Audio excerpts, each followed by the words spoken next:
Mumbai, India. Generations of Indians have admired the United States for almost everything. But many are infuriated and unnerved by what they see as a wave of racist violence under President Trump, souring America's allure. The reaction is not just anger and anxiety. No. Young Indians who have aspired to study, live and work in the United States are looking elsewhere. "We don't know what might happen to us while walking on the street there," said Kanika Arora, a 20-year-old student in Mumbai who is reconsidering her plan to study in the United States. "They might just think that we're terrorists." Recent attacks on people of Indian descent in the United States are explosive news in India. A country once viewed as the promised land now seems for many to be dangerously inhospitable, further alienating Indians, especially among their highly educated class. Is the Trump administration's reassessment of H-1B visas given mostly for information technology jobs? More than 85,000 are granted a year, the majority to Indians. America was the land of great opportunity, Sanket Bafna, 21, said as he emerged one afternoon last week from an exam at K.C. College, where he is studying financial management. "It's not the same land." This year, undergraduate applications from India fell at 26% of United States educational institutions and 15% of graduate programs, according to a survey of 250 American universities by the American Association of Collegiate Registrars and Admissions Officers. The number of applications for H-1B visas also fell to 199,000, a nearly 20% decline, according to data kept by United States Citizenship and Immigration Services. Like many others, Indians were offended by Mr. Trump's promises to block the Mexico border with a wall and bar people from 6 predominantly Muslim countries. Some took solace that India was not targeted, but they soon saw that anti-immigrant rage in America did not discriminate. In February, 2 Indian immigrants were shot, one fatally, at a bar in Kansas by a man who witnesses said had shouted ethnic slurs and told them they did not belong in the United States. Since then, several more attacks on Indian immigrants have been closely covered by the Indian news media, while the authorities have not linked all to anti-immigrant bigotry. The belief that Indians are under attack in America seems cemented in the minds of many. About 3.2 million people of Indian descent live in the United States, slightly more than 1% of the population, a Pew Research Center report found. Most hold green cards and H-1B visas, and are far more affluent and educated than the average American. Indian Americans play an outsized role in Silicon Valley, where some, including Google's chief executive, Sundar Pichai, have founded or run some of the most successful companies. But success stories like Mr. Pichai's no longer inspire the jealousy they once did in India. Ms. Arora, leaving H.R.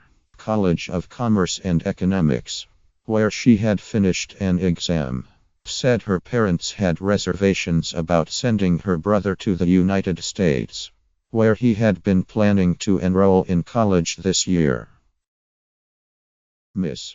Arora said she, like her brother, did aspire to work and study in America, but am reconsidering.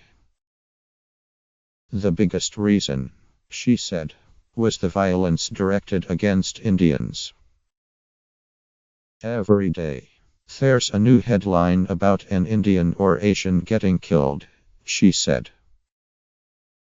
Now, Miss Arora said. She and others in India are looking more favorably on Europe for study and work. Despite the upheaval over Britain's planned exit from the European Union. Comparatively, it's considered safer, she said. In the end, Mr. Trump's policies may benefit their home country by cutting off the brain drain, Miss Arora and other Indians said. All the intelligent people are coming back and can work here, she added. As students of Mumbai's colleges reviewed dog-eared question papers with friends on the sidewalk after finishing their exams, they returned again and again to astonishment that someone like Mr.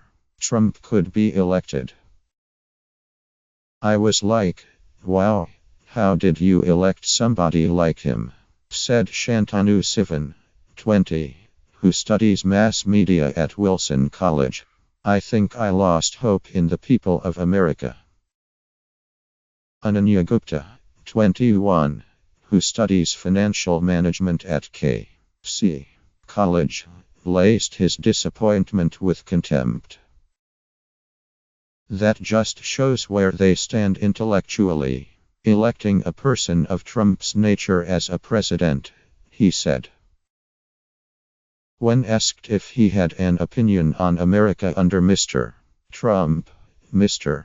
Gupta, standing across the street from his college, among other students at a beverage stand, replied, "Who doesn't? Of course, as a child, I used to dream about going to America, the land of opportunity. But today," he said, "I wouldn't want to go there." Not everyone is so negative about America under Mr. Trump. Devanshu Jain, 21, said he still planned to study and work there. There's racism in India, too, he said. Who doesn't want to work for Goldman Sachs in New York City, right?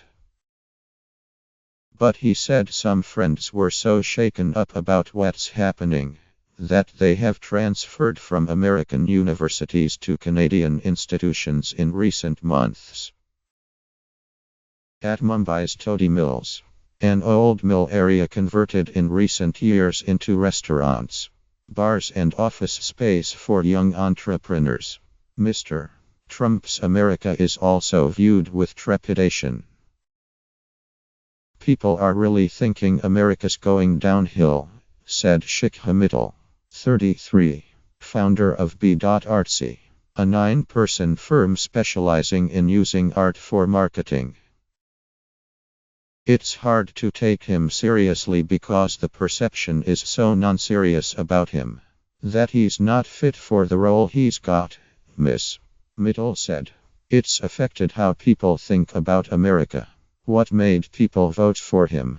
What sort of people have voted for him? Around the corner, Abhishek Singh, 23, sat with a friend at a patio table of a pub, worrying about the effect of Mr. Trump on the world. The US has been such a good country with such good policies, said Mr.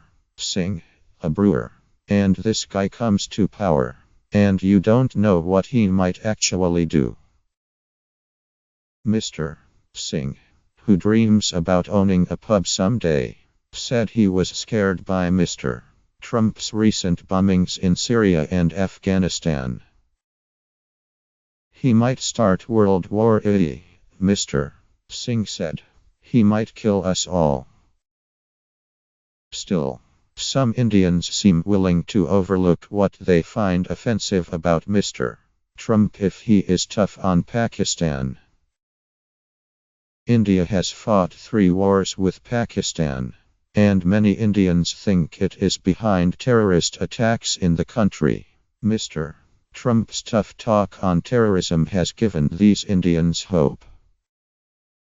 On one side, he's absolutely a mad guy, said Abhay Balarao, 50, the founder and managing director of a software company that provides price comparison data. But on other side, he seems to understand that Pakistan is the bad guy.